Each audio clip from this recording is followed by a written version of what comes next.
After unarmed father Terrence Crutcher was shot and killed by police, hundreds protested here in Tulsa.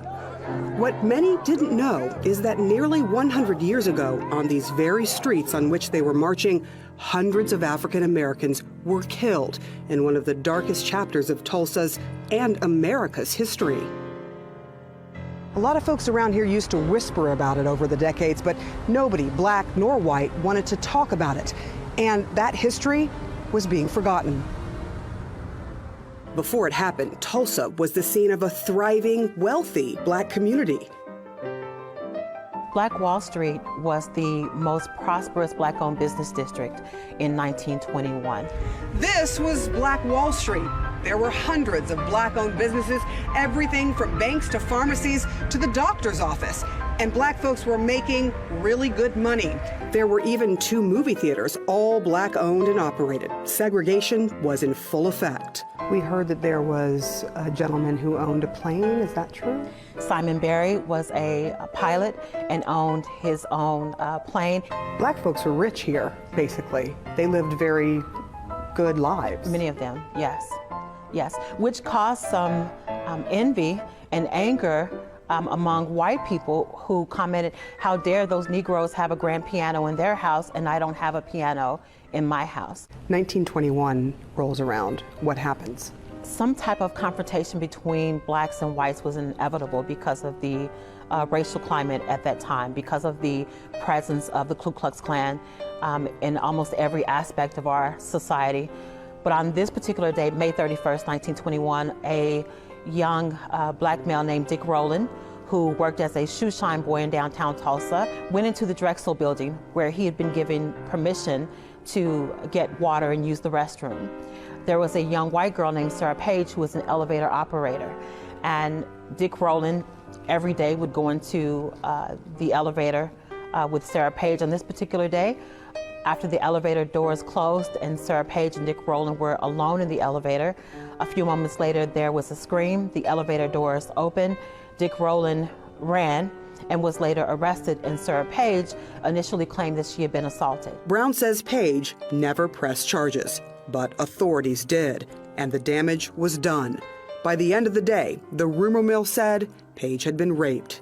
As word spread, angry whites were determined that they were going to take matters into their own hands. A large crowd of white residents gathered at the courthouse. They demanded Dick Rowland be lynched. How did the black community respond to that demand to lynch this young man? They were willing to risk their lives. They knew that they would be risking their lives to help defend Dick Rowland. And thousands of whites gathered in front of the courthouse. A white man approached a black man with a gun. He said, "What are you going to do with that gun?" He said, "I'm going to use it if I have to." The 2 men argued. There was a struggle over the gun. It fired. The white resident was shot. All hell broke loose. Blacks retreated to the Greenwood district where they set up a barrier at the railroad tracks and were able for a short time to keep whites from invading their community. But because they were so outnumbered and outgunned, whites eventually broke through the railroad tracks and invaded what was home to Black Wall Street, the Greenwood district. This was the result. 35 city blocks of the black neighborhood burned to the ground. Historical photos show black residents shot dead in the streets.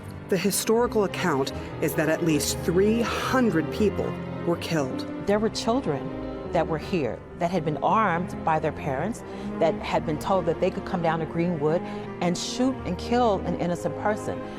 Those are the same people that we grew up with in our communities, that were a part of our society. How many black people lost their lives? There's really no way of knowing exactly how many people lost their lives, potentially thousands of innocent men, women, and children. What is worse, survivors say they remember death not just in the streets, but raining down from the sky. Many of our race riot survivors have commented that they remembered seeing planes flying overhead, dropping bombs, dropping nitroglycerin bombs. Mrs. Hazel Smith Jones is believed to be the last living survivor in Tulsa. She's 97 years old. My daddy wasn't at home. Just the kids and mama. They came and got us. Was it white people from the city? And got us to fairground. And we was there for about 2 or 3 days. To the fairgrounds. And my dad didn't know where we were. Did your family want to leave? My mother, you know, with all this stuff going on, she thought it might have been safer with them taking us out there and being with more people. Everyone called it a race riot. The opinion piece in the newspaper condoned it, calling Greenwood Niggertown. Do you consider it a riot? No, ma'am, it was really murder. It was a massacre. My grandmother was awakened at night and just told to run. Just get up and run. And they ran, she was only 9, they ran for days. She got mixed up from her family and lost in a chicken coop. Calling it a riot was convenient for a city run by whites. There's no statute of limitations for murder, but there is for a riot. For the black victims, it was devastating. They never received any type of justice for losing their loved ones, for losing their homes and the businesses that they worked so hard for, that they built from the ground up. Every insurance claim from the Greenwood neighborhood was denied. The claims totaled about $2.7 million.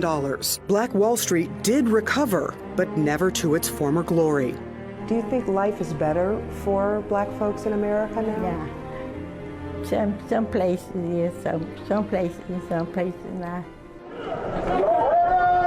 If there was any clearer sign that change in race relations has happened to this community, this was it. During a march for a black father slain by a police officer, half of those marching were black and the other half white, all marching in unison, saying Black Lives Matter. But there are stark reminders of the racism that continues to thrive in some people's hearts. So the marching and the worrying continues.